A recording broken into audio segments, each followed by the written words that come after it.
88 देखने वाले सब दोस्तों को खुशामदीद। आज मेरे साथ प्रोफेसर डॉक्टर रज़ी आज़मी साहब सिडनी से शरीक गुफ्तगू हैं।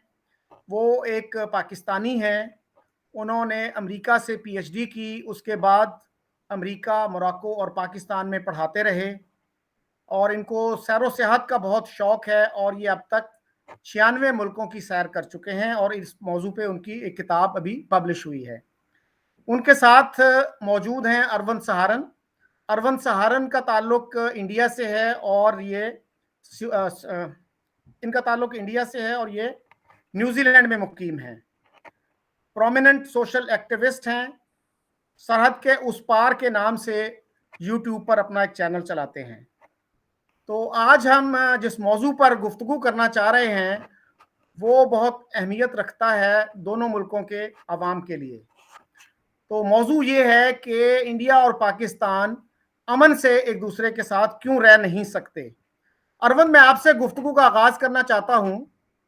जिन्ना साहब ने ये कहा था कि पाकिस्तान और इंडिया के ताल्लुकात ऐसे होंगे जैसे अमेरिका और कनाडा के हैं। आपको इल्म है कि अमेरिका और कनाडा का इंटरनेशनल टेलीफोन कोड जो है वो भी एक ही है। इसके अलावा जिन्ना साहब ने यह भी कहा था कि दोनों मुल्कों को एक मॉनरो डॉक्ट्रिन बनाना चाहिए कि जिस तरह अमेरिका ने कहा है कि जनूबी अमेरिका के जो मुल्क हैं वहां पे हम बाहर की किसी ताकत को नहीं आने देंगे। तो इसी तरह से जिन्ना साहब ने कहा था कि इंडिया और पाकिस्तान को मिलकर इस खित्ते का दिफा करना चाहिए और बाहर के किसी मुल्क को यहाँ पे मुदाखलत की इजाजत नहीं देनी चाहिए। तो आप कैसे देखते हैं इन चीजों को? थैंक यू शकील साहब। सबसे पहले तो मैं राजी आजमी साहब का शुक्रिया अदा करना चाहता हूं। उन्होंने हाल ही में एक किताब लिखी, a world unveiled, joys and jitters of many journeys. तो प्रोफेसर साहब का शुक्रिया कि इन्होंने वो किताब मुझे भी भेजी। मैं जिन्ना साहब की इस स्टेटमेंट को कि वो ताल्लुकात हिंदुस्तान और पाकिस्तान के, कनाडा और अमेरिका जैसे देखना चाहते हैं, ये मैं उनकी एक विशफुल थिंकिंग कहूँगा। बिकॉज हिंदुस्तान और पाकिस्तान का जो बंटवारा हुआ और उसके पीछे जो वजूहात जिन्ना साहब ने खुद बयान किए मार्च 1940 में, वो ये थे कि हम दो अलग अलग कौमें हैं, हिंदू और मुसलमान, इनके हीरोज अलग हैं, इनका खाना पीना अलग है, इनकी हिस्ट्री अलग है, इनकी मौसीकी तक अलग है। उन्होंने जाने हर एक चीज के ऊपर उन्होंने एक डिवीजन जो है वो वहां पे रख दिया। और उसके बाद में पार्टीशन हुई और पार्टीशन में जिस तरह से कत्लेआम हुआ, जिस तरह से लोगों को उनके घरों से निकाला गया, दरबदर किया गया, वो लोग जो हजारों साल से अपनी जमीन पे अपने घरों में आबाद थे, उसके बाद में हमने देखा कि एक काफिला है लाखों करोड़ों लोगों का जो इस पार से उस पार गया और उस पार से इस पार आया। उसमें रोते बिलखते हुए बच्चे भी थे सड़कों पर, जिनको उनकी माओ ने छोड़ दिया क्योंकि उनके शरीर में इतनी ताकत नहीं थी कि वो उन्हें उठाकर जा सकें। आई एम श्योर जिन्ना साहब ने वो तमाम जो है पार्टीशन के मंजर अपने आंखों से देखे होंगे और ना सिर्फ देखा होगा, उसको महसूस भी किया होगा। और उसके बाद में ये बातें सोचना कि जी हमारे ताल्लुकात अमेरिका और कनाडा जैसे होंगे और जितनी बिटर हमारी पार्टीशन हुई है, उसके बाद में इस तरह के ताल्लुकात, मैं उसे विशफुल थिंकिंग नहीं तो और क्या कहूं। दूसरी बात मनरो डॉक्ट्रिन की, तो मैं नहीं समझता कि उसकी कोई जरूरत भी पड़ती। सबसे पहला तो जो अटैक हुआ वो पाकिस्तान ने खुद ही इंडिया पे कर दिया। तो उसके बाद में जो तीसरे किसी मुल्क के लिए हमें साथ में मिलकर एक जॉइंट कोई पैक्ट बनाने की जरूरत ही नहीं थी। हमारे खराब ताल्लुकात उसी दिन शुरू हो गए थे जिस दिन ये मुल्क वजूद में आए। ना सिर्फ वजूद में आए बल्कि मैं ये कहूंगा कि मसला कश्मीर में जिस तरह का रोल पाकिस्तान ने अदा किया वहां पर कि जी स्टैंड स्टिल एग्रीमेंट भी किया और उसके बाद उसकी वायलेशन भी कर दी, और उसके बाद जो कुछ होता आया, आई एम श्योर आगे भी हम प्रोग्राम में बात करेंगे। तो जिन्ना साहब की शॉर्ट साइटेडनेस का ये नतीजा है कि आज हम जहां बैठे हैं। अच्छा प्रोफेसर आजमी साहब, ये जो अरविंद ने बात की जिन्ना साहब का जो घर था मुंबई में, उसके बारे में मुझे एक पाकिस्तानी सहाफ़ी ने काफ़ी साल पहले ये बताया कि वो नेहरू म्यूजियम में घूम रहे थे तो वहाँ पे जिन्ना साहब का एक लेटर नज़र आया उनको, जो उन्होंने पंडित नेहरू के नाम लिखा था। और उसमें उनसे ये रिक्वेस्ट की गई थी कि मेरा मुंबई वाला जो घर है वो किसी को अलॉट ना किया जाए, क्योंकि उससे मुझे सेंटिमेंटल अटैचमेंट है और मैं अपनी जिंदगी के आखिरी दिन वहां गुजारना चाहता हूं। तो ये जो ख्वाहिश थी कितनी रियलिस्टिक थी, इतना कुछ हो चुका था, इतनी कत्लो गारत हो चुकी थी और दो कौमी नजरिए के नाम पे मुल्क तकसीम हो चुका था। तो आप कैसे देखते हैं इन चीजों को? अरविंद और शकील, मेरे ख्याल में तो ये बड़ी अनरियलिस्टिक एक्सपेक्टेशन थी। आप इसे विशफुल थिंकिंग कह लें या यूटोपियन कह लें, खैर इन हालात में तो यूटोपियन का लफ्ज़ भी इस्तेमाल करना सही नहीं है मेरे ख्याल में, लेकिन यकीनन विशफुल थिंकिंग थी उस वक्त भी, अगर देखा जाए उस वक्त के लिहाज से भी, और बाद में जो हुआ उसके फ़ौरन बाद वो भी पता है सबको।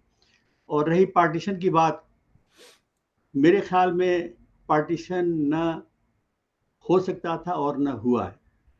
और इस सिलसिले में मुझे नेहरू का लिखा हुआ याद आता है, मेरे ख्याल में डिस्कवरी ऑफ इंडिया में कहीं पे उन्होंने लिखा है, ये किताब है मेरे ख्याल में 1937 की। मैंने अभी चेक नहीं किया, लेकिन मैंने ये पढ़ा था, अरविंद ने शायद इसको पढ़ा भी हो, याद भी हो, या आपको भी शकील।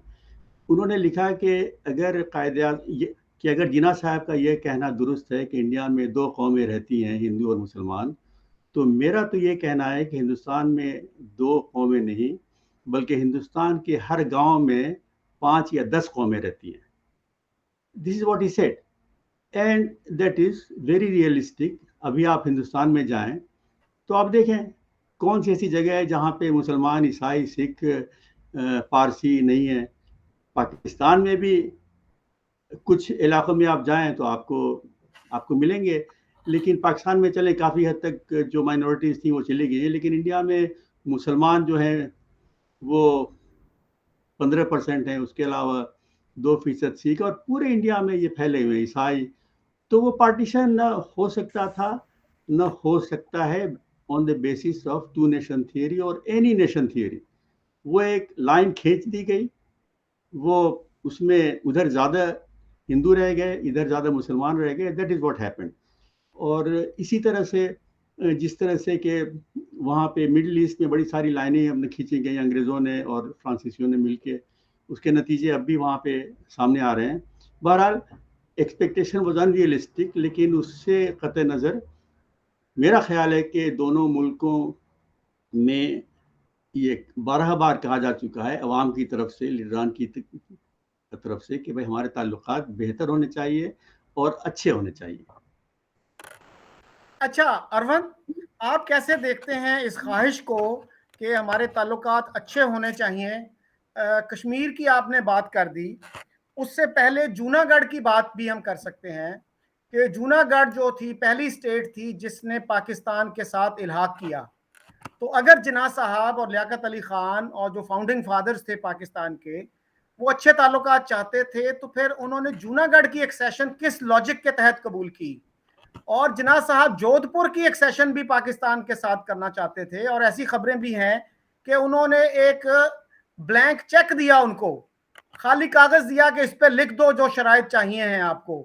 तो मैं चाहूंगा आजमी साहब भी उस पर तबसरा करें, आप भी करें कि आपको अगर अच्छे ताल्लुकात चाहिए थे तो फिर आप जूनागढ़ से ये कहते हैं भाई शुक्रिया आपका, लेकिन ये रियलिस्टिक नहीं है और आप जो है पाकिस्तान के साथ इल्हाक नहीं कर सकते। जूनागढ़ की कोई बॉर्डर पाकिस्तान के साथ कंटिगुअस नहीं है, वहां की आबादी की अक्सरियत जो है वो नॉन मुस्लिम्स पर मुश्तमिल है। इसी तरह जोधपुर की आबादी की अक्सरियत भी नॉन मुस्लिम्स पर मुश्तमिल थी। तो जिन्ना साहब क्या कर रहे थे? एक तरफ तो वो चाह रहे थे कि कनाडा और अमेरिका जैसे ताल्लुकात हों, और दूसरी तरफ वो ये सब कुछ कर रहे थे। जिन्ना साहब की जिंदगी कॉन्ट्रडिक्शन से भरी हुई है। पाकिस्तान के वजूद में आते ही और बल्कि उससे पहले ही जिन्ना साहब ने ये कोशिशें कर दी थी शुरू, जब ये 3 जून का पार्टीशन प्लान आया, उससे पहले जिन्ना साहब ने पूरी, ये उनकी एक कवायद है कि जिस तरह से उन्होंने प्रिंसली स्टेट्स जो पाकिस्तान के आसपास के इलाके में थे, उनकी कोशिश थी कि उन्हें पाकिस्तान में मिला लिया जाए। उनकी ये कोशिश थी कि ज्यादा से ज्यादा टेरिटरी हो पाकिस्तान के पास। वो तो पंजाब और बंगाल की तकसीम भी नहीं चाहते थे। जिस पर उन्होंने कहा कि एक पंजाबी पहले पंजाबी है, बाद में वो मुसलमान है, हिंदू है, सिख है, और इसी तरह से बंगाली पहले बंगाली है, मुसलमान, सिख है। और यही बात उन्होंने माउंटबेटन को भी कही। आई एम श्योर आपने तो बहुत बार कोट भी किया है। तो जिन्ना साहब की इस विशफुल थिंकिंग को बार बार उन्होंने खुद ही जो है पूरी दुनिया के सामने रखा है। और जो अब डॉक्टर अजमी साहब एक हिस्टोरियन है, आई एम श्योर इनको ये भी पता होगा कि पंजाब में सिखों के साथ उन्होंने कितने वादे किए। उनसे ये कहा कि आप जो चाहें, मैं एक ब्लैंक पेपर पे आपको ये लिख कर देता हूं कि आपकी जो भी डिमांड्स हैं वो आप इसमें लिख दें और मैं उनको मानने के लिए तैयार हूं। जिस पर महाराजा पटियाला और ये हरदीप सिंह जी सरदार और काफी सारे लोग बैठे हुए थे। इसका जिक्र इश्तियाक साहब ने अपनी किताब में भी किया है कि उन्होंने सबने पूछा कि जिन्ना साहब कल को खुदा ना खास्ता आपके पाकिस्तान में अगर हमारे साथ कोई ज्यादती हो गई और अगर हमें कोई मारा गया, वहां पे हम पॉपुलेशन में कम होंगे, तो आप क्या करेंगे, तो आप किसका साथ देंगे?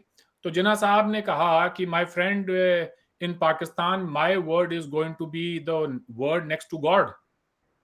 तो जब उन्होंने ये बात कह दी तो सिखों को लगा कि ये तो बड़ी अनरियलिस्टिक बातें कर रहे हैं, क्योंकि उससे कुछ माह पहले ही जो है मुल्तान के और रावलपिंडी के ये सारे दंगे हुए, जिसको ना ही नवाब ऑफ ममडोट और जिन्ना साहब, लियाकत अली, किसी ने भी कंडेम नहीं किया था।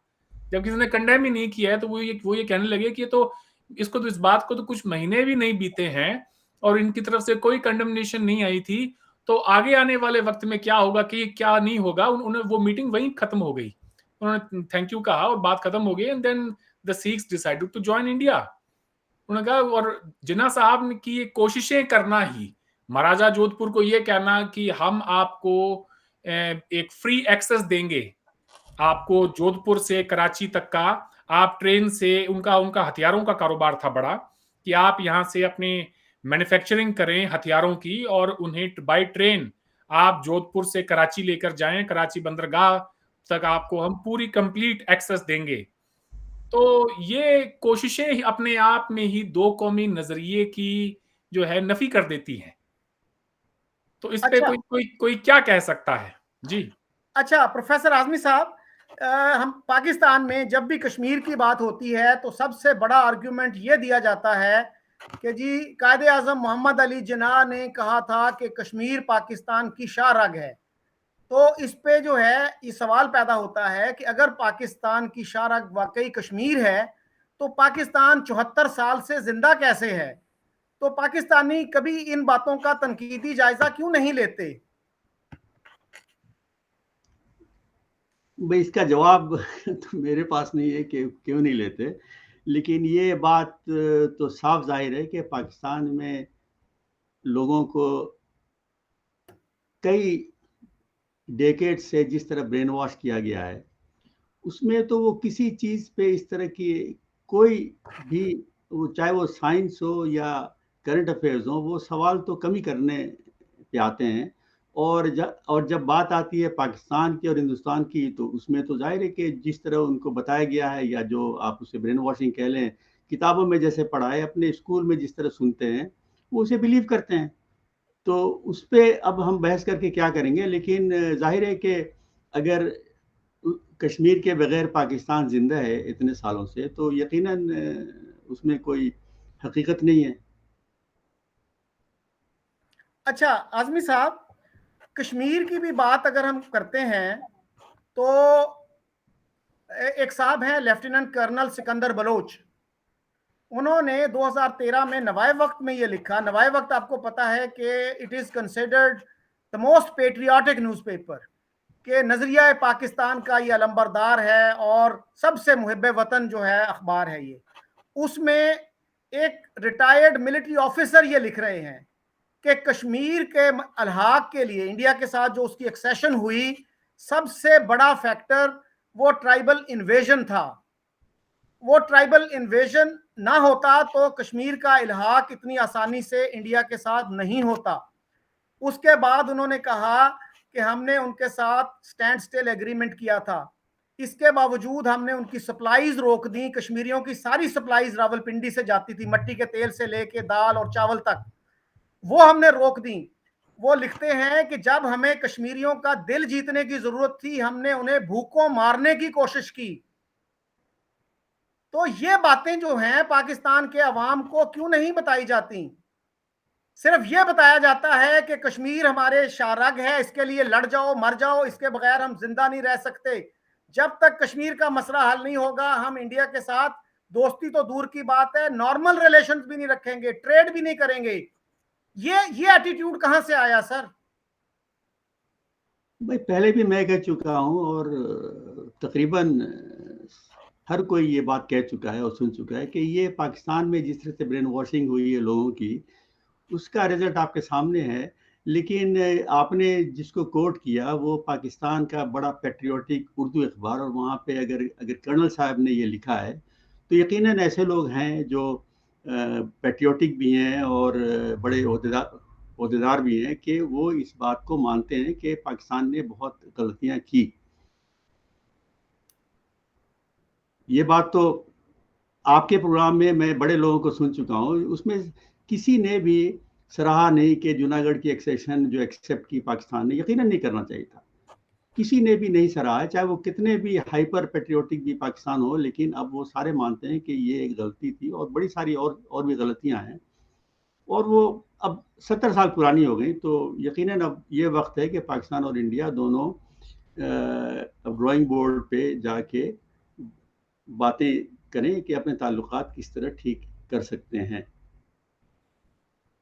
अच्छा प्रोफेसर साहब, बात ये है कि ये जो चीज थी ना जी, कर्नल साहब का जो आर्टिकल ये छपा, ये जिसको कहते हैं ना वन ऑफ दोज थिंग्स, कि ये कभी कभार इस तरह का एक मजमून छप जाता है और फिर उसको बिल्कुल निगलेक्ट कर दिया जाता है। मसलन किसी टीवी एंकर ने इसका जिक्र नहीं किया, किसी कालम नवीस ने इसको अप्रिशिएट नहीं किया कि जी देखें सच सामने आ गया है। अब नवाए वक्त की सर्कुलेशन कितनी होगी? 60,000, 70,000, 90,000। तो उसमें एक आर्टिकल छप जाता है। लेकिन अगर कोई चीज इंडिया के मुखालिफ हो, वो कोई कंस्पिरेसी थ्योरी हो, वो पूरे मुल्क में फैल जाती है। मसलन 9/11 पे नवाए वक्त में यह खबर छपी थी कि जी 9/11 के दिन 4,000 इसराइली छुट्टी पे थे। बाद में वो इसराइली का लफ्ज उन्होंने यहूदी से बदल दिया। वो लोग जिन्होंने कभी नवाए वक्त को देखा नहीं होगा, कभी सुना नहीं होगा, उन तक भी वो खबर पहुंच गई। लेकिन कर्नल सिकंदर बलोच की ये बात जो है, ये पाकिस्तान के 99.9% लोगों तक नहीं पहुंची। तो ये भी एक प्रोपेगेंडे की शक्ल है ना, कि एक छप भी जाए आर्टिकल, लेकिन उसको कोई एक्नॉलेज नहीं करता, कोई अप्रिशिएट नहीं करता, कोई टीवी एंकर जरूरत नहीं करता उसका जिक्र करने की। तो अरविंद, आप क्या कहेंगे इस बारे में? जी, मैं इस बारे में कुछ ज्यादा नहीं कहना चाहता। जो कुछ आपने कहा है ये पाकिस्तान का इंटरनल मैटर है, आपके अखबारों में छपा है और लोग नहीं पढ़ना चाहते। तस्लीम शुदा वहां पर फैक्ट है जो रियासत ने अपना गढ़ रखा है। अब उनका एक अपना बयानिया है और लोगों को वो बयानिया पसंद आता है। वो तस्दीक करता है दो कौमी नजरिए की, वो जस्टिफाई करता है पाकिस्तान की एग्जिस्टेंस को, इसलिए लोगों को वही सच लगता है। तो इसमें मैं कोई हैरानी वाली कोई बात नहीं समझता। मेरे ख्याल से पाकिस्तान और हिंदुस्तान के जो खराब ताल्लुकात हैं, मेरी नज़र में अगर आप मुझसे पूछें कि उनके पीछे क्या रीजंस हैं, तो मैं 2-3 बातें कहना चाहता हूं। एक तो ये है कि पाकिस्तान को ड्राइंग बोर्ड पे जाना चाहिए फिर से और अपने दो कौमी नज़रिए को री एग्जामिन करना चाहिए कि आज क्या पाकिस्तान में दो कौमें आबाद हैं। उन्हें ये सवाल अपने आप से पूछना चाहिए। जहाँ तक प्रोफेसर डॉक्टर अज़मी साहब ने पंडित नेहरू की बात की कि एक गांव में 4-5 कौमें आबाद हैं, मैंने माफ़ करें डिस्कवरी ऑफ इंडिया में ये चीज़ जो है नहीं पढ़ी। ना ही मैंने किसी को ये कोट करते हुए सुना है। As far as Pandit Nehru is concerned, तो I think he was very much enlightened in terms of कि नेशनलिज्म का कॉन्सेप्ट क्या है। उनकी एक वेस्टर्नाइज्ड उनकी तरबियत थी। इस कौमी रियासत, जो जदीद कौमी रियासत का कॉन्सेप्ट है दुनिया में, उससे वो बड़ी अच्छी तरीके से वाकिफ थे। तो ऐसे में हमारी नज़र में पंडित नेहरू ने तो क्या ये बात अगर उनके अगर जहन में होती कहीं पर भी, तो वो रिफ्लेक्शन उसकी हम पार्टीशन में भी देखते। जब वो ये कहते कि नहीं जी अब फैसला आपने कर दिया है, तो अब चूंकि भारत और पाकिस्तान दो मुल्क बन गए हैं, तो जो लोग मुसलमान भारत में आबाद हैं वो उस तरफ जाएं। नहीं, उन्होंने कहा कि इस तरफ रहने वाले जो लोग हैं वो तमाम लोग इंडियन हैं, और ये उनकी जो स्पीच है जो उन्होंने 15 अगस्त को दी आधी रात को, ट्रिस्ट विद डेस्टिनी, उसमें उन्होंने बता दिया है कि इंडियंस हु आर इंडियंस, और हमारे नेशनलिज्म को, हमारी कौमी रियासत को, हमारी कौम को, सबको डिफाइन कर दिया है। उसके बाद कोई गुंजाइश नहीं बचती है। और आज पाकिस्तान के अंदर भी एक ही कौम आबाद है, वो पाकिस्तानी है। वो चाहे हिंदू भी हो सकता है पाकिस्तानी, वो मुसलमान भी है, वो कोई वहां पर सिख भी हो सकता है, कोई मसीह भी हो सकता है। And quite similar is the case in India as well. हमारे यहाँ की हमारी जोग्राफियाई हुदूद में रहने वाला हर शख्स हिंदुस्तानी है, फिर उसका मजहब कोई भी हो, इट इज इररेलेवेंट। तो देखें जी, आज पाकिस्तान जब अपने बच्चों को ये पढ़ाते हैं, खासतौर से स्कूलों में एक सब्जेक्ट है मुतालिया पाकिस्तान स्टडीज, उसमें जो झूठ पढ़ाया जाता है, उसके बाद हिंदुस्तान से ताल्लुकात तो दूर की बात है, आप विद इन पाकिस्तान डिविजन्स पैदा हो जाएंगी, और हो गई हैं। जब आप ये कहते हैं कि पाकिस्तान का मतलब क्या, ला इलाहा इल्लल्लाह, तो फिर कोई सामने से अगर मेरे जैसा ये पूछ ले तो फिर पाकिस्तानी होने का मतलब क्या? वो जिसका ला इलाहा इल्लल्लाह में यकीन हो। तो फिर जिसका ला इलाहा इल्लल्लाह में यकीन नहीं है, क्या वो पाकिस्तानी नहीं है? होना तो नहीं चाहिए, बिकॉज आपने तो डिफाइन कर दिया है कि पाकिस्तान का मतलब ही ला इलाहा इल्लल्लाह है। तो what about those other people, are they Pakistani और नॉट? ये सवाल हर पाकिस्तानी को अपने आप से पूछना चाहिए। हर पाकिस्तानी को पूछना चाहिए। तकरीबन 1 करोड़ के करीब आपके यहाँ रिलीजियस माइनॉरिटीज रहती हैं। जब आप बच्चों को ये पढ़ाएंगे कि हिंदू जो है वो पता नहीं इतने खौफनाक शक्ल वाला पता नहीं कैसा होता है, क्या उसके ट्रेट्स हैं, वो कितना जो कुछ भी पढ़ाया जाता है, कितना मकार होता है, ये धोखा दे देता है, पीठ में खंजर खोप देता है, न जाने क्या क्या।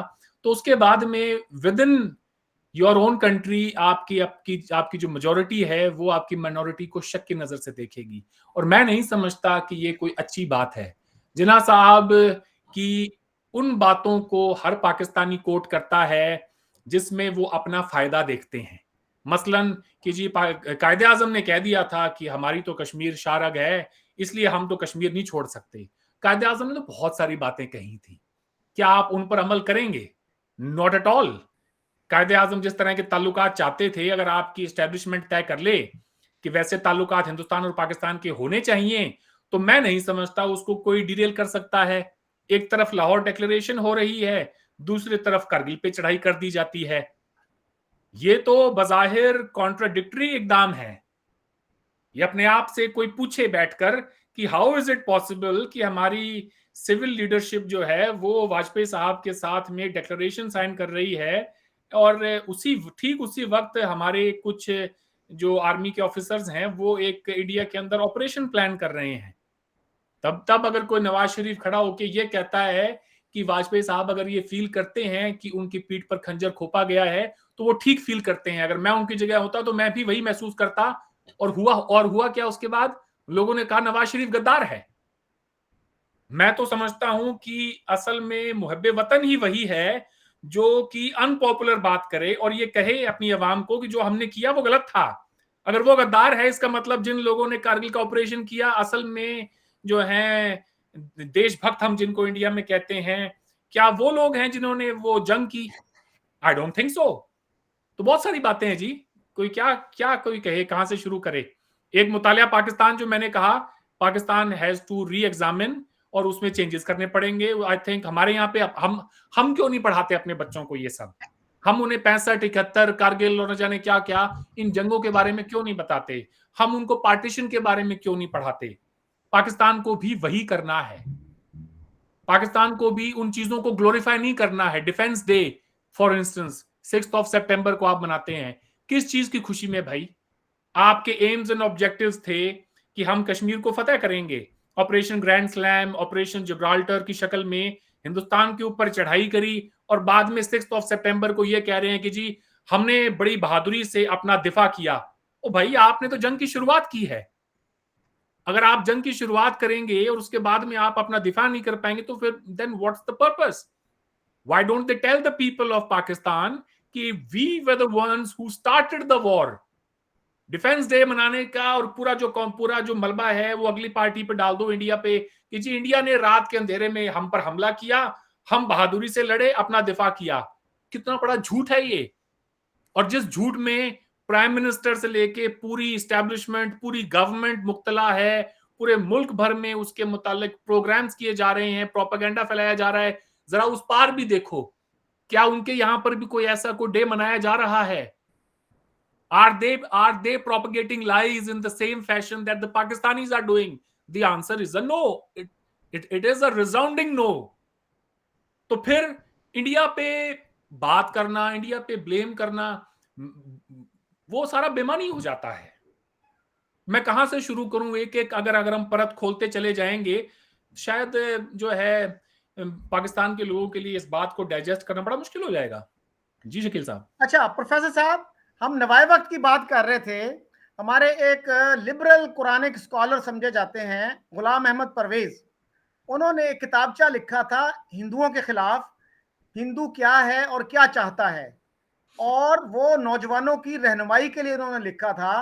तो 2004 में उसी अखबार ने, नवाए वक्त ने उसको सीरियलाइज किया, वो किस्तवार उसको पब्लिश करते थे। तो एक किस्त में उन्होंने ये लिखा था कि हमारे नौजवान जो हैं वो पैकरों के धोखे में हिंदुओं को इंसान समझ बैठते हैं, उन्हें अंदाजा नहीं है कि ये हिंदू कितने ब्लड थर्स्टी बीस्ट्स होते हैं।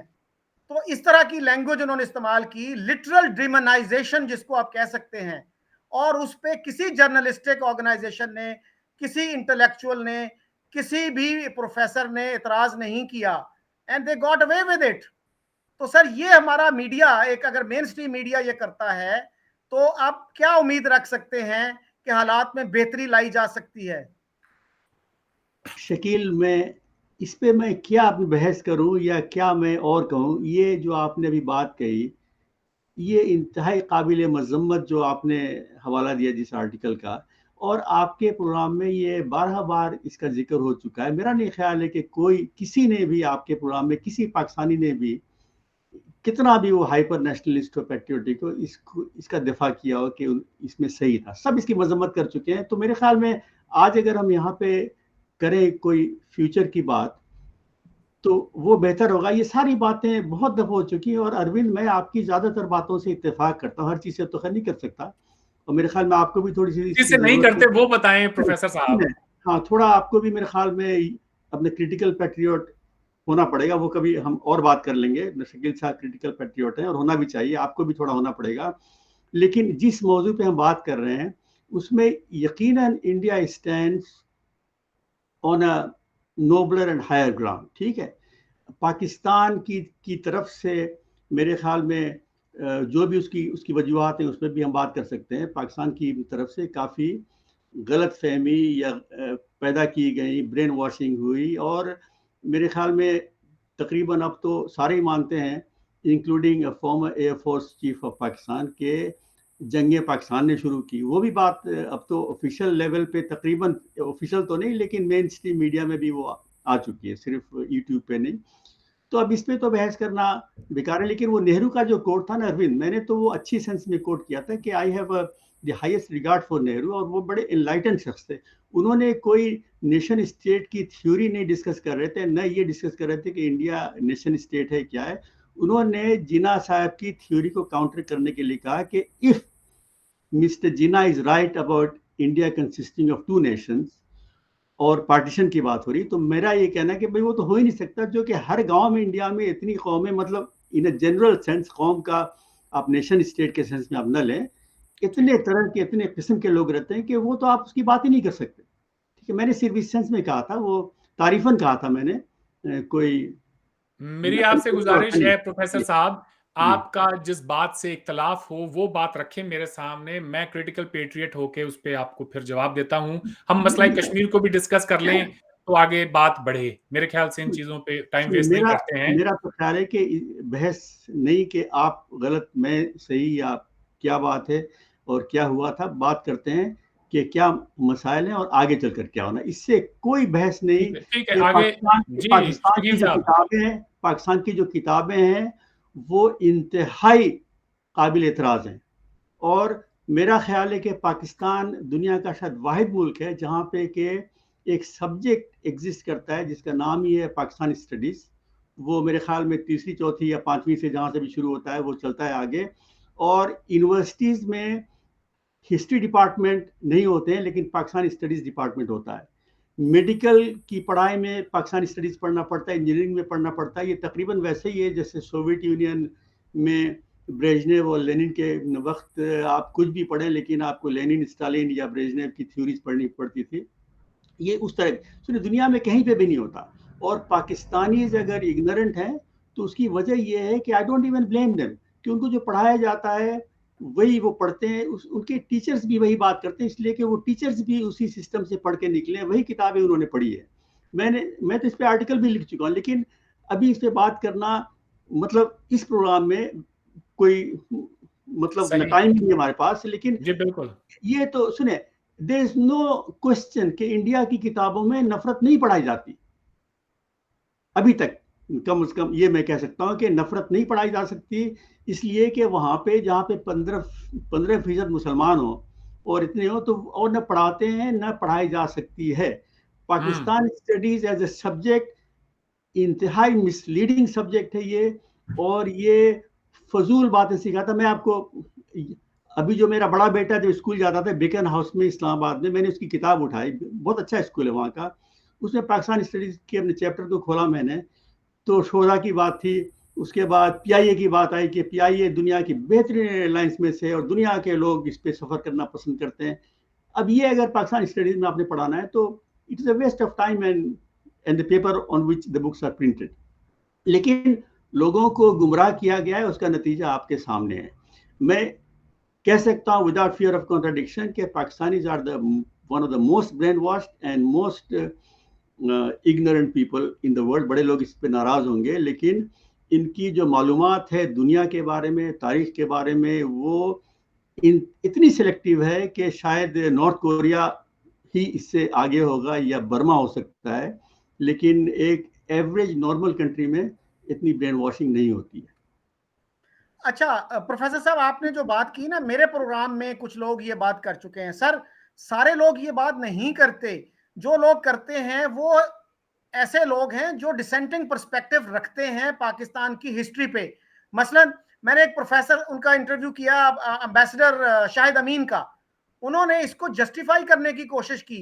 उन्होंने कहा जी असगर खान ने ये कहा है अगर कि जी पाकिस्तान ने जंगें सारी शुरू की तो ये उनकी पर्सनल ओपिनियन है। इसी तरह से लेफ्टिनेंट जनरल असद दुरानी साहब ने कहा कि पाकिस्तान ने जो है ना आउट ऑफ डेस्परेशन ये किया था, यानी वो इसको जस्टिफाई भी करते हैं कि जी पाकिस्तान की डेस्परेशन थी। कश्मीर का भी ट्राइबल इन्वेजन उसने डेस्परेशन में किया। 65 की जो ऑपरेशन जिब्राल्टर था वो भी डेस्परेशन में किया। तो सर उस डेस्परेशन का फायदा क्या हुआ पाकिस्तान को? उस डेस्परेशन ने तबाह ही किया है पाकिस्तान को कमजोर ही किया है। 65 तक पाकिस्तान की इकोनॉमी अच्छी जा रही थी और उस इकोनॉमी को तहस नहस कर दिया उस जंग ने। क्या फायदा हुआ उस डेस्परेशन का? कितने लोग हैं अभी सर, ये 6 सितंबर का दिन मनाया गया यौम दिफा, किसी टेलीविजन चैनल पे कोई डिसेंटिंग पर्सपेक्टिव नहीं दिया गया, सब एक ही नैरेटिव होता है। इसलिए कि वो स्टेट का नैरेटिव है। आपको पता है कि स्टेट किस तरह से नैरेटिव बनाता है और किस तरह से इंफॉर्मेशन को कंट्रोल करता है। ये भी आपको पता है कि पाकिस्तान में मेन स्ट्रीम मीडिया को किस तरह कंट्रोल किया है स्टेट ने। तो ये सब तो सबको पता है, कोई ऐसी नई बात नहीं है ये सारी। तो बात ये है कि अब ये बहस मैं करूं आपसे कि शाहिद अमीन ने क्यों कहा, लेकिन मेरे लिए अहमियत इस बात की है कि air marshal Azhar Khan, a very celebrated air force chief, अगर उसने ये इन प्रिंट कहा है कि Pakistan started all the wars, that is important to me. ठीक है ना? अब स्टेट का नैरेटिव क्यों कब बदलेगा कैसे बदलेगा, it's not up to me to speculate. अच्छा, हाल ही में एयर मार्शल शाहिद लतीफ ने भी ये बात कही कि जी ऑपरेशन जिब्राल्टर भी हम ही ने शुरू किया था, करगिल भी हम ही ने शुरू किया। अच्छा प्रोफेसर साहब, बात यह है कि ठीक है रियासत एक नैरेटिव अपना बनाती है, लेकिन जो इनलाइटेंड सेक्शंस हैं, थिंकिंग सेक्शंस हैं सोसाइटी के, वो सर क्यों नहीं आगे आते? जो हमारे रिटायर्ड प्रोफेसर्स हैं, रिटायर्ड एम्बेसडर्स हैं, रिटायर्ड जर्नैल हैं, जिन्होंने सारी दुनिया देखी हुई है, जो सारी दुनिया को जानते हैं कि यार दुनिया कहां से कहां पहुंच गई और हम कहां फंसे हुए हैं, और जो पाकिस्तानी पढ़े लिखे पाकिस्तानी मुल्क से बाहर रहते हैं वो भी नहीं बोलते। वो क्यों नहीं 50-60 लोग 70 लोग एक ज्वाइंट स्टेटमेंट दें कि खुदारा ये ना करो, मुल्क को तबाह मत करो, इसको इसकी डायरेक्शन को चेंज करो। वो भी क्यों डरते हैं सर ये बात करने से? शकील साहब, मैं तो कह चुका हूं, फिर ये दोहराता हूं कि सुने, ये ऑब्जेक्टिव हिस्ट्री पढ़ाना तो दूर की बात है, पाकिस्तान में तो हिस्ट्री एज अ सब्जेक्ट गायब हो गई है। It has disappeared, it doesn't exist. Her university में भी हिस्ट्री डिपार्टमेंट नहीं होता, कॉलेजेस में बहुत कम डिपार्टमेंट्स हैं हिस्ट्री के, लेकिन पाकिस्तान स्टडीज डिपार्टमेंट तमाम है। और आपने जिन पाकिस्तानियों की बात की, चाहे वो अमेरिका में हो चाहे यूरोप में हो, ये सारे इन्हीं स्कूलों से पढ़ के आगे आए हैं। अब जो है टीचर्स हैं वो ब्रेन वॉश थे, टीचर्स के टीचर्स भी ब्रेन वॉश थे। ब्रेन वॉशिंग तो पहले शुरू हुई थी, लेकिन ये पाकिस्तान स्टडीज का subject, I am sorry to say, ये इंट्रोड्यूस किया था भुट्टो साहब ने 1970s के मिडिल में, और उसके बाद से ये बढ़ता गया और इट ग्रेजुअली डिस्प्लेस्ड हिस्ट्री। मैं जब पाकिस्तान में स्कूल में पढ़ता था तो मेरा एक सब्जेक्ट होता था सिविक्स। अब तो अगर आप किसी पाकिस्तानी से पूछें, इंग्लिश मीडियम के पाकिस्तानी से भी, कि सिविक्स क्या होती है, ही प्रोबब्ली कांट इवन आंसर। मेरे पास एक सब्जेक्ट था सिविक्स का। तो वो बातें अब बहुत पीछे रह गई। अब नैरेटिव पाकिस्तान में कब बदलेगा, कैसे बदलेगा, I don't know and I can not speculate. अच्छा सर, पूरे मुल्क में पाकिस्तान इस वक्त 22 करोड़ का मुल्क है सर, क्या 50 लोग भी पूरे मुल्क में ऐसे नहीं होंगे जिनको ये अंदाजा है कि यार ये ब्रेन वॉशिंग जो है तबाहकुन है, इसने हमें तबाह किया है? और क्या 50 पाकिस्तानी पढ़े लिखे थिंकिंग पीपल वो डायस्पोरा में ऐसे नहीं होंगे जो एक जॉइंट स्टेटमेंट को साइन करें कि खुदारा ये ब्रेन वॉशिंग बंद कर दो, इससे मुल्क को कोई फायदा नहीं हुआ, नुकसान ही हुआ है? 100 लोग नहीं मिल सकते सर हमें डायस्पोरा में से और पाकिस्तानियों में से? क्यों नहीं वो इनिशिएटिव लेते? ठीक है साहब, चले मैं आपको एक ऑफर देता हूँ, आप इनिशिएटिव लें, petition.org पे आप एक बनाए पिटिशन और देखें कितने पाकिस्तानी उसको साइन करते हैं। आई डोंट नो, मैं स्पेकुलेट नहीं कर रहा हूँ, लेकिन ये बड़ा अच्छा एक इनिशिएटिव होगा। आप करें, आप तो बड़े एक्टिविस्ट भी हैं और आप मतलब बहुत सोशल एक्टिविस्ट के तौर पे आप चला रहे हैं। आप petition.org पे एक अच्छा सा पिटिशन बनाएं और वो सर्कुलेट करें, देखें कितने साइन करते हैं। सर आप मेरे सीनियर हैं और आपके पास माशाल्लाह पीएचडी की डिग्री भी है और वो भी हिस्ट्री में है, तो आप अगर इसको इनिशिएट करेंगे आपकी ज्यादा क्रेडिबिलिटी होगी। शकील, मैं आपको एक और बात बताऊं, मैंने आज तक कोई petition.org की पिटिशन मैंने साइन नहीं की है, जरूर मैंने नहीं की, ठीक है। आप जो पिटिशन बनाएंगे, that will be the first one that I'm going to sign. I hope के it will say things that I will be able to sign, ठीक है। लेकिन मैं इन चीजों में नहीं पढ़ता, मैं सोशल एक्टिविस्ट नहीं हूँ, ठीक है। I am living a life of retirement, I was never a social activist. तो आप हैं तो आप करें, लेकिन हमारा टाइम वेस्ट हो रहा है इन बातों में, ठीक है। कोई काम की बात करें, सर सोशल शकील साहब, मेरे ख्याल से आगे बढ़ना चाहिए इस मसले से। आगे बढ़ प्लीज। तो मैं मुख्तसरन ये कहूंगा सर, सोशल एक्टिविज्म जो है वो कोई बुरी चीज नहीं है। अगर आप एक आध पिटिशन कर भी दें और आप सोशल एक्टिविस्ट नहीं भी कहलवाना चाहते तो नो प्रॉब्लम। अच्छा अरविंद, आप कैसे देखते हैं इन चीजों को कि क्या जो डायस्पोरा है इंडियन और पाकिस्तानी, वो क्या कोई इनिशिएटिव ले सकते हैं इस सिलसिले में?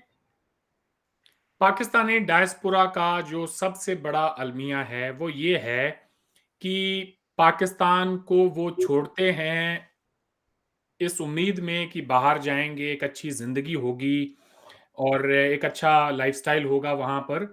वो तमाम चीजें जो पाकिस्तान में नहीं मिली या उनके बच्चों को आने वाले वक्त में ना मिलें, वो सब उन्हें बाहर मयसर होंगी, उनके बच्चों को भी होंगी। मगर वो बाहर जाते हैं, बाहर जाने के बाद में वहां की सिटीजनशिप भी ले लेते हैं और सिटीजनशिप लेते वक्त वो एक एफर्मेशन भी आई एम श्योर साइन करते होंगे, हलफनामा लेते होंगे कि उस मुल्क के लिए वफादार रहेंगे और उनकी तमाम वैल्यूज की रिस्पेक्ट भी वो करेंगे। लेकिन उसके बाद भी कहीं ना कहीं दो कौमी नजरिया in the back of their mind उनके रहता है। अगर आप उनसे एक सवाल पूछ लेना, एक ही सवाल, मैं जब भी मिलता हूं ओवरसीज पाकिस्तानी से, मैं एक सवाल पूछता हूं, सेकुलरिज्म के बारे में क्या ख्याल है? तो कहते हैं बड़ा नेक ख्याल है, बड़ी अच्छी चीज है, होनी चाहिए। और देखें इन मुल्कों ने कितनी तरक्की की है जहां पर सेकुलर मुआशरे हैं। तो फिर मैं उनसे ये पूछता हूं कि पाकिस्तान में अगर सेकुलरिज्म हो तो कहते नहीं, पाकिस्तान इस्लामिक मुल्क होना चाहिए। तो मैं ये उनसे जब ये पूछता हूं कि भाई अगर सेकुलरिज्म अच्छा है और यहां पर आप आए हैं उसकी तलाश में, और यहां पर वो इतना अच्छा है, तो पाकिस्तान में बुरा कैसे है?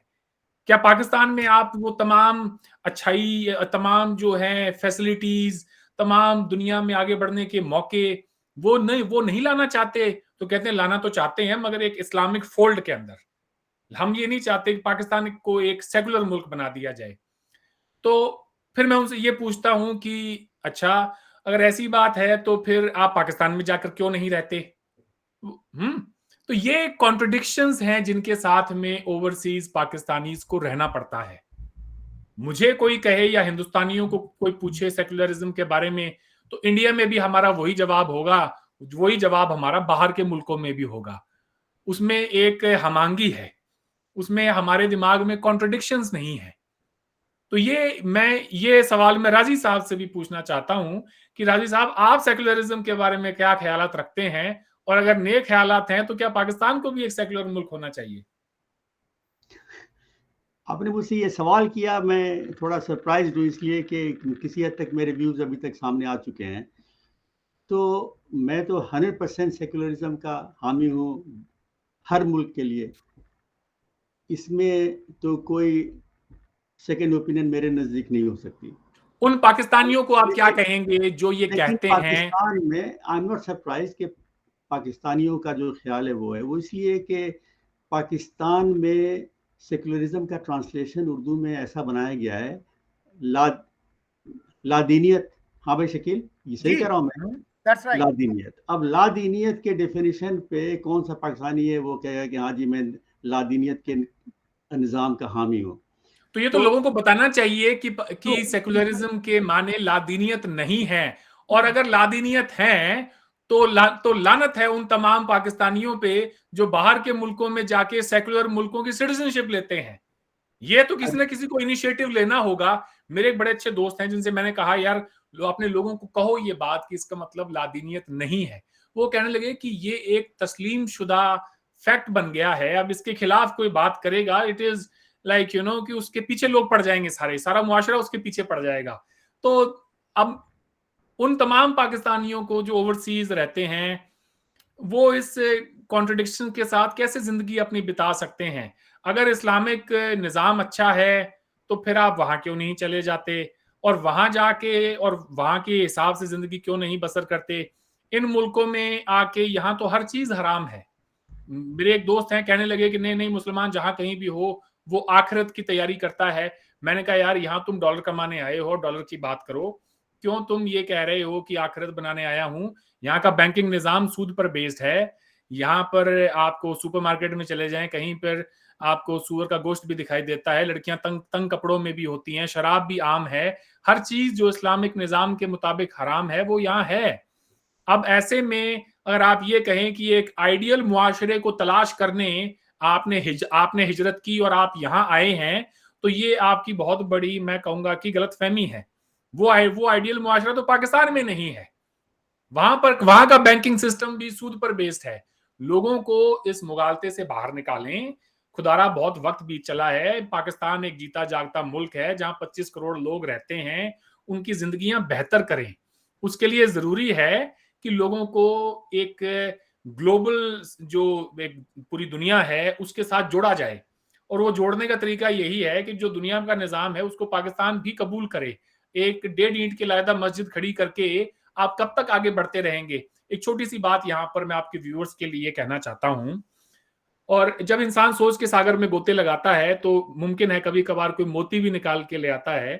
जिन्ना साहब जब ये कहते हैं कि इस बड़े सगीर में जब इस्लाम आया और जिस दिन यहाँ पहला शख्स मुसलमान हुआ, पाकिस्तान उसी दिन बन गया था। इसका मतलब आपने सेपरेटिज्म की जो नींव है, फाउंडेशन है, वो उसी दिन रख दी थी जिस दिन पहला शख्स यहाँ का मुसलमान हुआ था। तो मैं ये पूछना चाहता हूं जिन्ना साहब और उनके फॉलोअर्स से कि आज जो मुसलमान पाकिस्तान से ही, चले दुनिया के मुसलमानों को छोड़ें, पाकिस्तानी मुसलमान जहां कहीं भी आबाद हैं दुनिया में जाके इन 70 सालों में, अब वहां पर भी वो इस्लाम वहां पे भी प्रैक्टिस करने की इजाजत है, और वो वहां रहते भी हैं, मुसलमान भी हैं। तो क्या वहां पर भी वो आने वाले 70 साल बाद, 100-500 साल बाद, जब उनकी एक साइजेबल माइनॉरिटी हो जाएगी, वहां भी क्या वो एक अलग पाकिस्तान जैसी तहरीक चलाएंगे? सवाल अच्छा। ये बहुत बड़ा सवाल है शकील साहब, जो लोगों को सोचना चाहिए। यूके के अंदर overseas Pakistani makeup 50% of the population, 50% of UK's Muslim population, sorry, वो हैं ओवरसीज पाकिस्तानीज। अब वहां पे ये अंजम चौधरी जैसे आपके यहां से जो लोग गए हुए हैं और उन्होंने शरिया कंट्रोल्ड जोन्स बनाए हुए हैं कि आप यहां पर शराब नहीं पी सकते, छोटे कपड़ों में औरतें नहीं आ सकती, यहां सूअर का गोश्त नहीं मिलेगा, बाकायदा पोस्टर्स लगा रखे हैं, दूसरे लोगों को उसमें आने की इजाजत नहीं देते। I mean this is ridiculous. कैसे कोई अलाउ कर सकता है? What sort of nonsense is this? अगर आपने हर जगह पर जाके एक सेपरेटिस्ट मूवमेंट ही खड़ी करनी है तो फिर वहां जाना ही नहीं चाहिए। अच्छा, आज अगर ये कह देना मुझे, मैं इन्होंने कहा डॉक्टर साहब ने कि आपको भी क्रिटिकल पेट्रियट बनना पड़ेगा। मैं क्रिटिकल पेट्रियट होकर एक बहुत बड़ी बात करता हूं यहां पे। अगर भारत को कोई ये कहे कि एक हिंदू स्टेट डिक्लेयर कर देना चाहिए, बहुत सारे लोगों के नजदीक ये एक ब्रिलियंट आइडिया है। उनकी तवक्कुआत भी हैं इस मौजूदा हुकूमत से कि भारत को एक हिंदू राष्ट्र घोषित कर देना चाहिए। अगर भारत हिंदू राष्ट्र हो जाता है, तो फिर मेरे जैसे लोग यहां बैठ के जो ये कहें कि जी मैं भी इस की हिमायत करता हूं कि भारत को हिंदू राष्ट्र हो जाना चाहिए, अगर मैं उसकी हिमायत करूं तो मेरा पहला काम तो ये बनता है कि मैं अपना बोरिया बिस्तर यहां से बांधूं और मैं वहीं चला जाऊं, फिर मैं वहां बैठकर और हिंदू राष्ट्र की हिमायत करूं। एक सेकुलर मुल्क में रहकर मैं हिंदू राष्ट्र की हिमायत करूं, कुछ अच्छा नहीं लगता, मुनाफिकत लगती है। अच्छा, मैं वो नहीं कर सकता। मेरा ख्याल है कि मेरा जमीन मुझे इसकी इजाजत नहीं देता। हम थोड़ा सा ना मौजू से हट गए हैं। प्रोफेसर आजमी साहब से मैं पूछना चाहता हूं कि आजमी साहब, हम अगर प्रेजेंट की बात करें तो सर कायदे आजम यूनिवर्सिटी पाकिस्तान की जो है अच्छी यूनिवर्सिटियों में से समझी जाती है, और इसी तरह से जवाहरलाल नेहरू यूनिवर्सिटी है इंडिया में। तो सर जो पाकिस्तानी एम्बेसडर होता है इंडिया में, वो जाता है मुख्तलिफ यूनिवर्सिटियों में, थिंक टैंक्स में, और मेरा नहीं ख्याल कि पिछले 50-60 साल में कोई ऐसा पाकिस्तानी एम्बेसडर होगा जो जवाहरलाल नेहरू यूनिवर्सिटी ना गया हो। लेकिन मेरे इल्म में नहीं है कि कोई इंडियन एम्बेसडर जो है वो कभी कायदे आज़म यूनिवर्सिटी गया हो। तो उनको डिस्करेज किया जाता है, उनको इनवाइट नहीं किया जाता, और the only exception probably is national defence university, जिसमें वो कभी कभार जो है इंडियन एम्बेसडर को बुला लेते थे, और उसमें शायद ये होता है कि भाई चूंकि ऑडियंस बड़ी वो है, मैच्योर है, इनको वो इन्फ्लुएंस नहीं कर सकते, तो इसलिए जो है यहाँ पे हम बुला लेते हैं उनको। लेकिन बाकी जो यूनिवर्सिटियां हैं उनमें नहीं उनको बुलाएंगे, उनको जाने की इजाजत नहीं देंगे। तो रेसिप्रोसिटी नहीं होती डिप्लोमेसी में। तो ये हमारी रेसिप्रोसिटी क्यों मिसिंग है? इसका जवाब आपको मैं क्यों दूं और कैसे दूं? मैं न हुकूमत में हूं, न मैं हुकूमत की प्रोजेक्शन कर रहा हूं, न मैं उसे डिफेंड कर रहा हूं, न सारे सिस्टम की। सारी बातें सही है, लेकिन थोड़ा सा मैं इसमें जरा अरविंद से मैं खिताब करूंगा। वो ये कि ये जो आपने कहा ना कि एक्सपेट्रिएट्स की बात, ये कॉन्ट्राडिक्शंस की बात की, पाकिस्तानी एक्सपेट्रिएट्स या जो ओवरसीज पाकिस्तानीज हैं, तो ये सिर्फ पाकिस्तानियों का ही मसला नहीं है। एक्सपेट्रिएट्स हर मुल्क के तकरीबन, मैं इंडिया पाकिस्तान वगैरह की इनकी बात कर सकता हूँ यकीनन, वो अपने मुल्क से बाहर जाके उनके अंदर अपने मुल्क से ज़्यादा मोहब्बत और ज़्यादा गर्मजोशी और ज़्यादा हुब्बुल वतनी उनके अंदर पैदा होती है। अच्छा, एक बात और ये कि आपने हलफ की बात की, वो सही है। पाकिस्तानी जो हैं, जहाँ पे भी जिस और मुल्क में इजाज़त है वो डबल नेशनलिटी रख सकते हैं, यानी कि ज़्यादातर पाकिस्तानी जो ओवरसीज़ हैं उनके पास पाकिस्तानी नेशनलिटी भी रहती है। लेकिन इंडियंस को ये इजाज़त नहीं है। Indians have to give up their Indian nationality when they become overseas citizens. इसके बावजूद कॉन्ट्राडिक्शन की आप बात कर रहे हैं, यानी कि मैं इसको ज़रा जोर दे के कहना चाहता हूँ कि इंडिया में, अमेरिका में फॉर एग्जांपल, जितने NRIs हैं, नॉन रेसिडेंट इंडियंस कहते हैं जिन्हें, इंडियंस हैं, वो सब वो हैं जिनके पास सिंगल नेशनलिटी है, वो अमेरिकन नेशनलिटी है। अच्छा, इसके बावजूद न सिर्फ वो बड़े पेट्रियोटिक इंडियंस हैं, बल्कि मेरे पास फिगर्स नहीं है, लेकिन मैं पढ़ के, सुन के, देख के जो कह सकता हूँ वो ये कि उनकी एक भारी अक्सरियत इंडिया को हिंदू राष्ट्र बनाने के हक में है। इस बात को मैं लंबी नहीं करना चाहता, अगर अरविंद चाहे इसे कॉन्ट्राडिक्ट करना वो कह दें, लेकिन भारी अक्सरियत NRIs की जो है, Indian NRIs in America and other places, they support India being transform into a Hindu राष्ट्र। मैंने खुद कहा कि बहुत सारे लोगों के नजदीक ये एक ब्रिलियंट आइडिया है। तो देश में रहने वाले लोग अगर हिंदू राष्ट्र बनाना चाहते हैं तो इसमें कोई शक नहीं है कि बाहर बैठी भी एक बहुत बड़ी आबादी होगी जो हिंदू राष्ट्र बनाना चाहेगी। मैंने अपनी बात की है, कम से कम मैंने अपनी बात की है कि I don't subscribe to that ideology. मेरी नजर में इंडिया एक इंक्लूसिव प्लूरल सोसाइटी है, वो एक सेकुलर रियासत होनी चाहिए। और मैं बैठ के यहाँ पर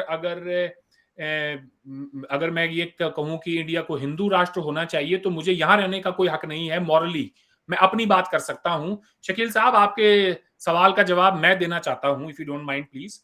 जो आपने सवाल किया कि JNU के अंदर जाके पाकिस्तानी एम्बेसडर खिताब कर सकते हैं और पाकिस्तानी कोई यूनिवर्सिटी के अंदर कोई इंडियन एम्बेसडर को ये नहीं दिया जाता, ये तमाम बातें घूम फिर कर इन सारे जितने भी आपके इश्यूज हैं, इनका सवाल एक, इनका ये सारी जो कड़ी है वो एक जगह पे जाके जुड़ती है। वो है कि पाकिस्तान एक आइडियोलॉजिकल स्टेट है। पाकिस्तान एक खौफज़दा रियासत है कि न जाने ये आइडियोलॉजी अगर हमसे किसी ने छीन ली और उसको, और हर वक्त ये खतरा उसको अपने ऊपर लगा रहता है कि न जाने कब कौन आके हमारे लोगों का माइंड बदल दे। और वो they are scared of it कि अगर ये दो कौमी नजरिया हमसे किसी ने छीन लिया तो कहीं ऐसा ना हो कि पाकिस्तान का वजूद ही खत्म हो जाए। इसीलिए पाकिस्तान का कोई प्राइम मिनिस्टर हो या कोई ओहदेदार हो, उसको भी हलफ दिलाई जाती है कि आप दो कौमी नजरिए के तशक्कुस को भी बरकरार रखेंगे, उसको प्रोटेक्ट करेंगे। तो ये एक सिली एक थॉट है, एक रियासत जो हर वक्त इस खौफ में वहां पर मुब्तला है कि न जाने पाकिस्तान कब टूट जाएगा वहां पे। और ये इस तरह के वहां पे जो है मफरूजे रोज बयान किए जाते हैं कि जी पाकिस्तान के ऊपर आलमी दुनिया की एक आलमी बिरादरी की एक नजर है, वो पाकिस्तान से के एटमी हथियार छीन लेना चाहते हैं, वो पाकिस्तान को मिटा देना चाहते हैं, भारत इंडिया जो है वो पाकिस्तान को मिटा देना चाहता है, वो पार्टीशन को अंडू कर देना चाहता है। तो लोगों को तमाम झूठ जब आप पढ़ाएंगे तो उसमें ये भी एक बड़ा जो झूठ है। इसीलिए आजादी के बाद, पार्टीशन के बाद, जब से पाकिस्तान वजूद में आया है, इसने हर वो चीज की है जिससे कि जो शेयर्ड हिस्ट्री है इस जमीन की, वो लोगों से छीन ली जाए। आप उसकी मिसाल देखते हैं, पंजाब में पंजाबी जबान बोलना जो है वो किसी गाली से कम नहीं बन गया है। लिटरली उसको नौकरों की जबान बना के छोड़ दिया है। इस धरती के हीरोज अब्दाली, गजनवी, गौरी जैसों को बना दिया है, जिनका ताल्लुक आज जहां पर ज्योग्राफिकली पाकिस्तान मौजूद है उस मिट्टी से कोई रहा ही नहीं है। वो तमाम लुटेरे थे, बाहर से आए और वो पंजाब के रास्ते ही होकर हिंदुस्तान में घुसते थे, लूटते थे। ये भी हिंदुस्तान ही था और वो यहाँ के लोगों को भी लूटते हुए जाते थे। उस जमाने में तो ये जो है बड़ी आम जो जो जो क्या कहते हैं, जो हिंदी उर्दू में क्या वर्ड है जी उसके लिए, मुहावरे थे, खाया पिया लाएदा बाकी अहमद शायदा, कि जो खा लिया पी लिया वो आपका है, बाकी जो है वो अहमद शाह अब्दाली आएगा, वो लूट के चला जाएगा। ये मैं नहीं कहता, ये यही पंजाब के जो हमारे जो पीर फकीर रहे हैं उनके कहे हुए ये मुहावरे हैं। ऐसे में इंडिया को ये शुक्र मनाए, मैं तो हैरान हूं, अभी तक 70 मिनट, सॉरी 1 घंटा होने को चला, इन्होंने हिंदुत्व पे कोई बात नहीं की है। तो ये भी पाकिस्तानियों की तरफ से एक बहुत बड़ा एक इल्जाम है कि आप 70 साल से जब आप इन हीरोज को बनाएंगे और इंडिया के लिए, इंडिया के हिंदुओं को आप एक तरह से उनको उकसाएंगे, वहां की मेजॉरिटी कम्युनिटी को, कि देखें हमारा महमूद गजनवी हीरो है, तो फिर उसका रिएक्शन आता है। वो 100 साल बाद आए, 70 साल बाद आए, दैट ऑल डिपेंड्स। मैं तो हैरान हूं कि वो रिएक्शन अब 70 साल बाद जाकर आया है। बहुत सारी बातें हैं, मेरे ख्याल से हम उस तरफ बढ़े। इंडिया पाकिस्तान को एक अच्छा एक हमसाई की तरह कैसे रह सकें, उसमें उसको लेकर मेरे बहुत सारे सजेशंस हैं. Let's move in that direction please. अच्छा आजमी साहब, ये शकील जरा मेरी बात सुने जी प्लीज. अब तो मुझे भूल ही गया कि इसका मौजू क्या था, अभी खैर इन्होंने याद दिला दिया, लेकिन वो घंटा हमने इसी पे हमने लगाया जो बातें 12 बार आपके प्रोग्राम से और शकील के प्रोग्राम में भी, अरविंद के प्रोग्राम में भी मैं अपने प्रोग्राम में डिस्कस नहीं करता ये बात है, मगर चलें आगे. इस तफसील से नहीं, हालांकि शकील के प्रोग्राम में आप आ चुके हैं इसके पहले में, और ये सब अगर आपने बातें करनी है तो उनको बुलाएं जो इसकी दफा करें इस पोजीशन की, ठीक है. और बहुत खूब, लाल टोपी को बुला लें और या मकबूल जान, बड़े सारे लोग हैं, ठीक है, और आप बुला भी चुके हैं. मुझे अगर आपने बुलाया था तो मेरी समझ ये थी कि मैं आगे की बात करूंगा और माजी की बात करना कोई ज़रूरी बात नहीं होती. सुने, आप जर्मनी की बात करें तो उसमें कोई ज़रूरी नहीं कि पार्टीशन ऑफ जर्मनी से शुरू करें या वो झगड़े फसाद से. बात मुफाहमत की करें. मेरे ख्याल में हम समझदार लोग हैं, पढ़े लिखे लोग हैं. हम अगर ट्रेंड सेटर्स होना चाहते हैं या कोई पॉजिटिव कंट्रीब्यूशन करना चाहते हैं तो आगे की बात करें. और अरविंद, मैं एक बात और अभी कह दूं कि अनफॉर्चुनेटली कि अब पाकिस्तान में थोड़ी बहुत समझ आ रही है, जिसमें कि खुलेआम अब अगर कहा जा रहा है कि सारी जंगें हमने शुरू की या सेकुलरिज्म की बात होती है वगैरह, बहुत सारी बातें हो रही जो आपको भी पता है, जो पहले नहीं होती थी. तो अनफॉर्चुनेटली मुझे डर है कि इंडिया अब अपनी पोजीशन चेंज कर रहा है. और मैं कोट करूंगा शशि थरूर को, बड़े एनलाइटेंड है वो, ये ज़रूरी नहीं कि आप हर बात पे एग्री करें, लेकिन उसने इस खतरे का इजहार किया कि इंडिया भी अगर इसी तरह चलता रहा तो it will become a Hindu Pakistan, ठीक है.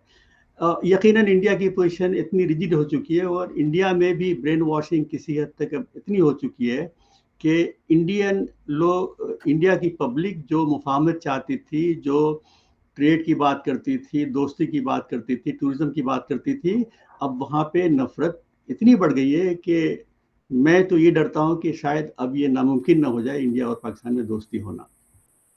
जी सही आपने बात कही जी. अच्छा प्रोफेसर साहब, मैंने ये बहुत आर्गुमेंट सुना है पाकिस्तान में कि जब तक नरेंद्र मोदी है ये सुलह नहीं हो सकती, अच्छे ताल्लुकात नहीं हो सकते. तो सर मैं उनसे ये कहता हूं कि नरेंद्र मोदी के आने से पहले क्या दूध और शहद की नहरें बह रही थी इन दोनों मुल्कों के दरमियान में? तो ये इतना चाइल्डिश आर्गुमेंट है और ये वो लोग देते हैं जो सोचने समझने का कभी तरद्दुद नहीं करते. तो क्या 65 की जंग जो है वो नरेंद्र मोदी की मौजूदगी में हुई थी? क्या कारगिल जो है वो नरेंद्र मोदी की मौजूदगी में हुआ था? क्या पार्लियामेंट पे अटैक नरेंद्र मोदी की वजह से हुआ था? क्या मुंबई अटैक मोदी की वजह से हुआ था? तो ये चाइल्डिश आर्गुमेंट जो है पढ़े लिखे लोग देते हैं और मुझे हैरत होती है कि यार ये कुछ पढ़ते लिखते नहीं है, इनको कुछ पता नहीं है, कितने सिंपलिस्टिक आर्गुमेंट्स इन्होंने इन्वेंट कर रखे हैं. शकील, आपने ये अच्छा एक मौजू उठाया है और मैं इस पे कुछ कहना चाहूँगा. वो ये कि मुझसे जब ये पाकिस्तानी जब ये बात कहते हैं कि हमें ख़तरा है इंडिया से और हम दोस्ती नहीं कर सकते या इतनी बड़ी फ़ौज चाहिए या जीएनपी का इतना बड़ा हिस्सा हमारा उसमें जाता है, वो ज़रूरी है जो कि इंडिया हमें खा जाएगा, ये पहले भी कहते थे, अब ज़रा ज़्यादा शिद्दत से कहते हैं इस बात को कि मोदी आ गया तो ये होगा. तो मैं उन्हें ये बताता हूँ कि भाई, इंडिया ने नेपाल को नहीं खाया, इंडिया ने बांग्लादेश को नहीं खाया, श्रीलंका को नहीं खाया, तो पाकिस्तान को वो क्यों खाएगा और कैसे खाएगा? अच्छा, और दूसरी बात ये कि इंडिया के ताल्लुकात मोदी के आने के बाद सऊदी अरब, यूएई से पहले से बेहतर हैं जो उसके पहले थे. इंडिया के ताल्लुकात सेंट्रल एशियन रिपब्लिक से अच्छे हैं, ईरान से अच्छे हैं, ये सारे मुस्लिम ममालिक हैं. अफगानिस्तान में जो गवर्नमेंट थी उनके साथ थे. तो क्या वजह आपको नजर आती है कि पाकिस्तान के साथ नहीं कर सकते? मोदी लाहौर आए थे तो जिस प्राइम मिनिस्टर ने रिसीव किया था उसके खिलाफ ये अपना नारा लगाया गया कि वो गद्दार है. तो इस बात में तो कोई वजन नहीं है. अच्छा, मैं और अपनी बहस में ताकत के लिए ये भी कहता हूँ कि आप ये बताएं मुझे कि जिस मुल्क पे यानी पाकिस्तान पे अमन आमा बरकरार रखने के लिए रावलपिंडी के हेडक्वार्टर से इतनी बड़ी फौज स्ट्रगल करती है, तो आपके ख्याल में दिल्ली से कोई इंडियन या हिंदू आर्मी आके इसको कर सकती है, ये तो बिल्कुल ही कोई माने नहीं रखता कि इंडिया में कोई ड्रीम है, या आप प्रैक्टिकल प्लान तो छोड़े, कोई ड्रीम भी हो कि वो पाकिस्तान को हड़प कर ले, कुछ कर ले। इंडिया को भी फायदा होगा पाकिस्तान से दोस्ती करके। इंडिया बहुत बार ये ख्वाहिश जाहिर कर चुका है इन प्रैक्टिकल टर्म्स। अच्छा, और अफगानिस्तान को भी फायदा होगा, ईरान को फायदा होगा। It is a win win situation. Sir वो होगी कैसे? अगर हम उस पर आए तो बेहतर होगा, मेरे ख्याल से वक्त काफी हो चला है। भाई अगर हम ये मानते हैं कि ये होना पड़ेगा और ये कभी होगा, ये कैसे और होगा? ये तो सबको मालूम है कैसे होगा। बताएं मुझे, मैं जानना चाहता हूं कैसे होगा। भाई Pakistan will have to modify its policy vis a vis India. पिछला जो वज़ीर आज़म था नवाज शरीफ, वो भी मेरे ख्याल में चाहता था कि इंडिया के साथ हमारे ट्रेड बढ़े। अच्छा, ये कश्मीर पे पाकिस्तान को, डोंट यू वो think Pakistan has to make some sort of decision? Of course सुने, कश्मीर को पाकिस्तान ने अपने गले में, अंग्रेजी में जो कहते हैं मिलस्टोन, शकील साहब को इसका उर्दू तर्जुमा आता होगा, एक चक्की की तरह डाल लिया है। ये बात तो मैं पहले भी कह चुका हूँ, शायद पता नहीं आज कहा या नहीं, कि चंद मिलियन लोगों के लिए 160 करोड़ लोगों का जो मुस्तकबिल हॉस्टेज है। और दूसरी बात ये कि मैंने ये आर्टिकल में भी लिखा था कि पाकिस्तान में एक ख्याल है कि भाई हमारा कश्मीर था और वो इंडिया ने हड़प कर लिया। अगर पाकिस्तानियों को कोई बताए कि कश्मीर का 33% हिस्सा पाकिस्तान के पास है, उन्हें वैसे पता है, लेकिन इस बात को अगर अहमियत के साथ बताया जाए कि भाई कश्मीर का 33% हिस्सा पाकिस्तान के पास है, हिंदुस्तान के पास उसका आधा हिस्सा है। अच्छा, अब जो हिंदुस्तान के पास जो हिस्सा रहता है, उसमें जम्मू का जो हिस्सा है वो अक्सरियत, भारी अक्सरियत हिंदुओं की है। लद्दाख का जो हिस्सा है वहाँ पे बुद्धिस्ट रहते हैं, तो पाकिस्तान का तो वैसे ही कोई हक नहीं बनता वहाँ पे। रह गई बात वैली ऑफ कश्मीर की, अगर पाकिस्तान इंडिया के ताल्लुकात अच्छे हों तो यकीनन वो मसला हल हो सकता है। दुनिया में बहुत सारे इस तरह के मसाइल थे जो हल हो चुके हैं। अंडोरा है, ट्रिस्टे है इटली में, और बहुत सारे हैं। सुने, अगर गुडविल हो तो यकीनन हो सकता है। अच्छा, गुडविल पाकिस्तान में पैदा करना पड़ेगा। इंडिया में गुडविल बहुत था, अभी जरा खतरा है वहां पे भी, लेकिन ये कि I think it will happen. और पाकिस्तान के मैं आपको एक फिगर्स देता हूँ। अच्छा, मैं चाह रहा था कि डिस्कशन इस तरह की हो तो ज़्यादा वो होगी प्रैक्टिकल। पाकिस्तान जीडीपी के लिहाज से दुनिया में 40वें नंबर पे, जीडीपी के लिहाज से, और आर्म्स इंपोर्ट में पाकिस्तान दुनिया के 10 नंबर पे है। और as a percentage of GDP जो डिफेंस पे खर्च करता है वो 4%। वो चाइना से ज़्यादा, इंडिया से ज़्यादा, अमेरिका से ज़्यादा, बांग्लादेश से ज़्यादा, सबसे ज़्यादा खर्च करता है। अब ये कोई सवाल करे कि क्या ये मुल्क, और आबादी में पाकिस्तान 5 नंबर पे, जीडीपी पे 40 नंबर और आबादी में 5 नंबर पे। अच्छा, वैसे ही इतना बड़ा तजाद है जीडीपी में और आबादी में, तो क्या वो मुल्क 4% खर्च कर सकता है, अफोर्ड कर सकता है? 10th biggest importer of arms हो सकता है दुनिया में। तो पाकिस्तान तो मेरे ख्याल में ये अब एहसास हो रहा है कि समथिंग हैज टू चेंज। ठीक है, पाकिस्तानी अगर उस तरह रहना चाहें जैसे बर्मा के लोग हैं, चेंज क्या होना चाहिए वीज़ा-वी कश्मीर? आपकी पॉलिसी क्या होनी चाहिए? शकील साहब, अगर आप जिस प्रिसाइज तरह क्वेश्चन पूछें तो बड़ी मेहरबानी होगी। जिस तरह बर्मा में अपने लोग हैं या नॉर्थ कोरिया में है, वो सिक्योरिटी स्टेट बना के वो रह रहे हैं, लेकिन आवाम को खाने को नहीं है। तो आपके सवाल का जवाब तो मेरे ख्याल में मैं पहले ही दे चुका हूँ कि कश्मीर का स्टेटस को at the very least status को एक्सेप्ट करना पड़ेगा, और उस बेसिस पे पाकिस्तान और इंडिया अपने ताल्लुकात अच्छे करें, ट्रेड एंड टूरिज्म को बहाल करें। उसके बाद ये सारे मसाइल बड़े आसानी से हल हो सकते हैं। और ऑब्वियसली जब स्टेट ये डिसाइड करेगा कि हमने ये करना है, तो इसी लिहाज से स्टेट अपना नैरेटिव बनाता है, और उस नैरेटिव में ये होगा कि अभी बताया जाता है पाकिस्तानियों को कि ग्लास आधा खाली है, उसमें बताना होगा कि ग्लास में आधा पानी है। यानी कश्मीर का जो historical state of Jammu and Kashmir है, उसका 33% हमारे पास है, जहाँ की आबादी तकरीबन 100% मुसलमान है। एक हिस्सा वैली ऑफ कश्मीर है, जिसमें बाद में हो जाएगा सेटलमेंट। ये यकीनन कश्मीरियों के भी हक में होगा, कश्मीरी भी चाहते हैं, आपको पता है अरविंद के कश्मीर में भी एक सेंटिमेंट है, तो वो सारा We बाद don't में care about that sentiment. ठीक Let है, me ये it can all be come to the sorted out. point, sir. सुनिए, as I said, please, that we have to agree on the status quo for the sake of amity between India and Pakistan. Sir how can we talk two things कि हम status को भी माने, फिर आप आगे से आप ये भी एक शगुफा छोड़ दें कि जी कश्मीर में भी एक सेंटिमेंट है. That sentiment is it is not a natural sentiment. वो क्रिएट किया गया है. चले वो क्रिएट किया गया है. चले वो पैन इस्लामिज्म की शक्ल है, क्रिएटेड बाय पाकिस्तान. अच्छा अरविंद हाँ. It is not so simple. सुने, कश्मीर की एक्सेशन जिसने इंडिया को करवाई थी वो थे Sheikh Abdullah. He spent 11 years in Indian jails. ठीक है जी. Pakistan went to war well with that's India. because his own designs changed. Pakistan went to war with India for the sake of Kashmir at least in 1965 and small skirmishes otherwise, and nothing happened in Kashmir. Kashmiris did not rise up as Pakistanis expected. But Kashmiris rose up in 1988. There was an insurrection in Kashmir and everyone agrees that it was not instigated by Pakistan. Pakistan took advantage of it. It was on account of the fact that India was taking Kashmir for granted and elections were being rigged. वहाँ पे जब ये तहरीक हुई तो पाकिस्तान ने फिर वहाँ पे मेडलिंग शुरू की और उससे कश्मीरियों को, कश्मीर के मूवमेंट को नुकसान पहुंचा. So please don't tell me कि कश्मीर में सेंटिमेंट नहीं है, and I don't want to argue about this. That's your point of view और मैंने अपना पॉइंट ऑफ व्यू आपको दे दिया. लेकिन मैंने ये नहीं कहा था कि ये जो सेंटिमेंट की बात है ये पाकिस्तानी इंडिया के एग्रीमेंट में एक क्लॉज डाला जाएगा. I have not said that. मैंने सिर्फ ये कहा कि एज इट इज कश्मीर को फ्रीज करके Pakistan India have to behave as states just like China and India did until very recently.